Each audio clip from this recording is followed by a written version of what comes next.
नमस्कार, किचन 705 मराठीमध्ये आपलं खूप खूप स्वागत। आज मी गव्हाच्या पिठाची थेटरी करणार आहे। खासी गोपाल कृष्णाची डिश आहे। एक वाटी गव्हाचं पीठ, हे बघा ह्या वाटीने एक वाटी गव्हाचं पीठ, पाऊण वाटी साखर आहे, थोडं चिमूटभर मीठ, एक चमचा छोटा चमचाने तेल आहे, विलायची पावडर, थोडे 10-12 काजू बदाम आहे आणि थोडीशी चारोळी। सर्वात आधी कणिक भिजवून घेते। बघा यामध्ये थोडं चिमूटभर मीठ घालते, जास्त नाही घालायचं, अगदी थोडंसं, आणि एक चमचा छोटा चमचाने तेल घालते, थोडं मिक्स करून घेते। बघा पाणी घालते आता, ह्यामध्ये थोडं थोडं पाणी घालून भिजवून घेते। थोडंसं तेलाचा हात घेते। चपातीची कणिक मळतो त्याच्यापेक्षा थोडं टाईटच भिजवायचं, नरम नाही भिजवायचं खूप।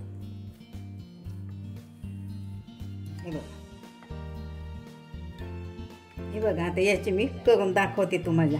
असं छोट्या छोट्या एकदम छोटीशी घ्यायची, गोळे करायचे त्याचे आणि असं पसरवून द्यायचं। ह्या टाईपची करायची, पातळ करायचे। तुम्हाला जाड आवडत असेल तर जाड करा। अगदी छोटीशी कणिक घ्यायची, असं करून करून असं ठेवून द्यायचं। काही लोक असे पण करतात, बारीक बारीक गोळ्या।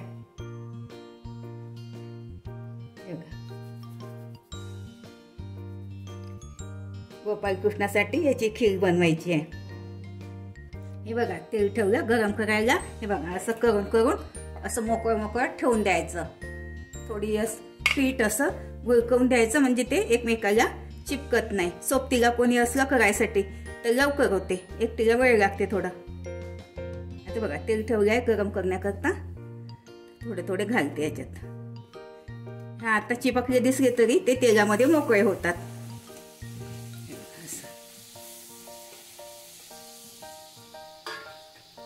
थोडे थोडे काढायचे।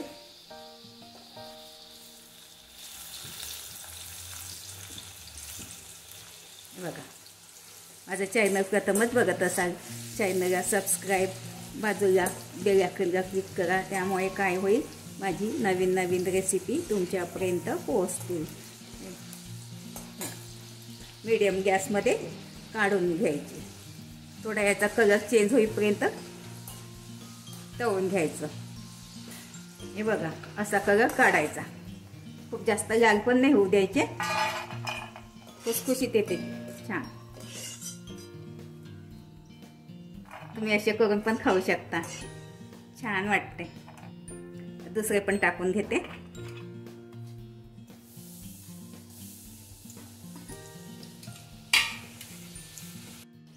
हे बघा दुसरे पण काढून घेतले।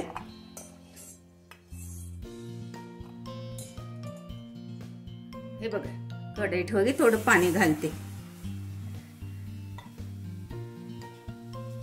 ह्यामध्ये दूध घालते, अर्धा लिटर दूध आहे। तुम्ही थोडं पाणी थोडं दूध पण घेऊ शकता। गरम करून ठेवलं होतं दूध आधीच, दुधाला उकळी येऊ देते। हे बघा दूध उकळी आलंय, थोडी साखर घालते। आता साखरेचं प्रमाण तुम्ही आवडीनुसार घेऊ शकता। काजू बदामचे तुकडे, थोडी विलायची पावडर,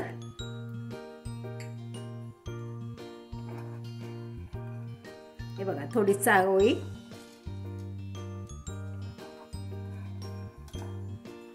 थेटरी घालायची। आता 5 मिनिट शिजू देते छान। हे बघा आता हे दूध पातळ असलं तर काय करायचं, थोडं याला तांदळाचं पावडर, तांदळाचं पीठ किंवा गव्हाचं पीठ थोडंसं 1 चमचा 2 चमचा लावून घ्यायचं छोट्या चमचाने, गॅस कमी करायचा। हे बघा मी घेतला अगदी 2 चमचा आहे, छोट्या चमचाने तांदळाचं पीठ घेतलंय घट्ट होण्याकरता।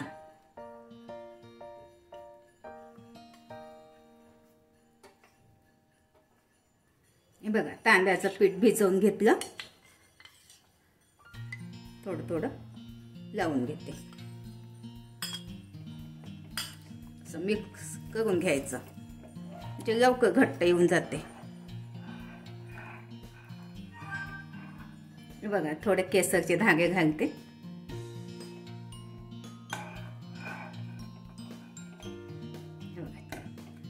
चांगलं 5-7 मिनिट शिजू द्यायचं. हे बघा आता झाली. आता गॅस बंद करते. थंड झाली की आणखी घट्ट येते मग ते.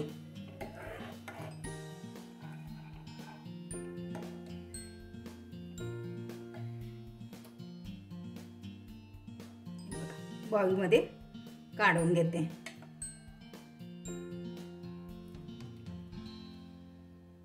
हे बघा थोडी गार्निशिंग करते. तशी करायची गरज नाही. खीर अशी छान लागते. बघा अशा पद्धतीने थेटरीची खीर करून बघा. गोपाळकृष्णाची डिश आहे ही. खाऊन बघा. व्हिडिओ आवडल्यास लाईक सबस्क्राईब करा, कमेंट्स करा. मस्त खा आणि स्वस्त राहा. धन्यवाद. भेटू पुढच्या रेसिपीला. तोपर्यंत नमस्कार.